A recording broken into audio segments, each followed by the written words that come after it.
আমাদের মতো সাধারণ পাবলিক যারা তারা হচ্ছে আমরা রেস্টুরেন্টের চেয়ে রাস্তার পাশের স্ট্রিট ফুডগুলো বেশি পছন্দ করি। তো আমি ঠিক সেই রকমই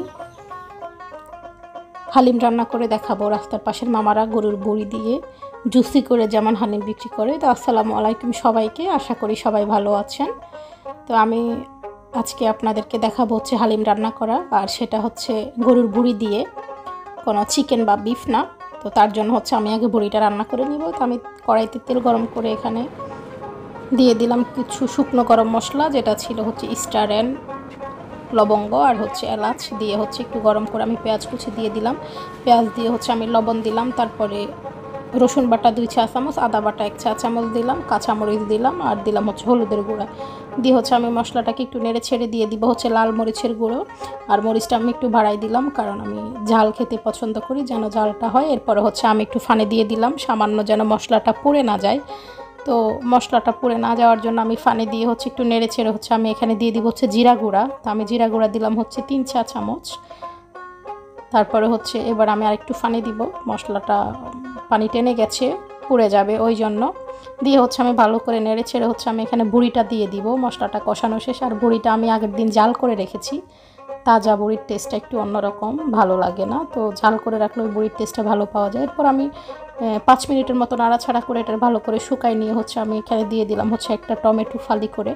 দিয়ে হচ্ছে আমি আরও কিছুক্ষণ নেড়ে হচ্ছে আমি এখানে পানি দিয়ে দিব, সামান্য পানি দিব হচ্ছে প্রথম দাফি একটু সিদ্ধ হওয়ার জন্য। তারপর আমি পানি দিয়ে হচ্ছে নাড়াছাড়া করে হচ্ছে আমি ঢাকনা দিয়ে দিলাম। এরপর আমি 5 মিনিট পরে ঢাকনাটা তুললাম।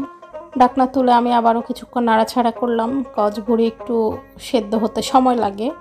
তো আমি ফ্লেমটা খুব লো হিটে দিয়েছি, যেন নিচে পুড়ে না যায় আর বুড়িটাও ভালোভাবে সেদ্ধ হয়।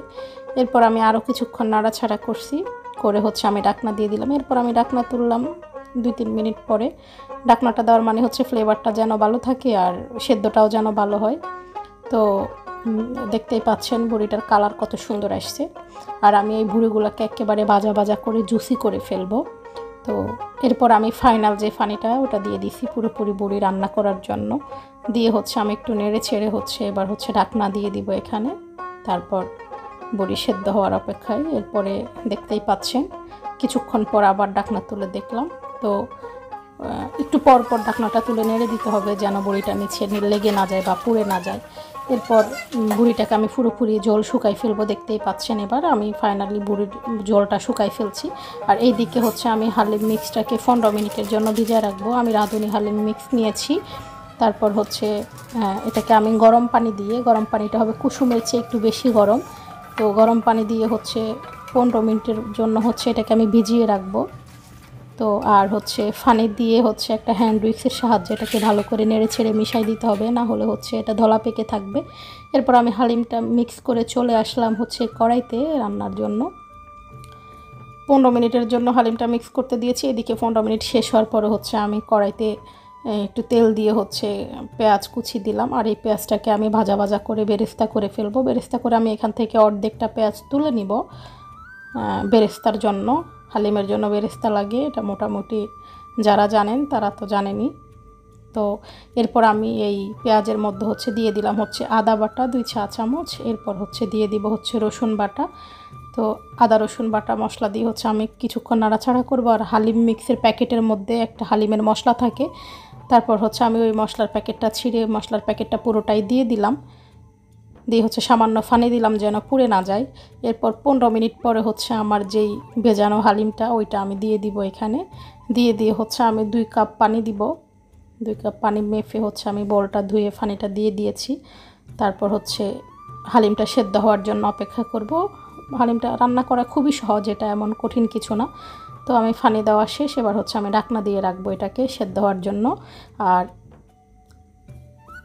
5 মিনিট পর আমি ঢাকনাটাকে তুললাম। তোলার পর দেখতেই পাচ্ছেন আমার হালিম মোটামুটি হওয়ার শেষ পর্যায়ে। হালিম হইতে বেশি সময় লাগে না।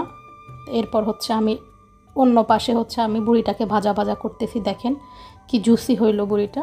এরপর আমার হালিম রান্না হয়ে গেছে। আর হালিমটা আমি খুব বেশি ঘন করি নাই, কজ এটা ঠান্ডা হলে একটু পরে ঘন হয়ে যাবে। এরপর আমি 4-5টা কাঁচামরিচ ফালি দিয়ে দিছি ভালো ফ্লেভারের জন্য। তো হয়ে গেল আমার হালিম রান্না। এরপর হচ্ছে পরিবেশনের পালা।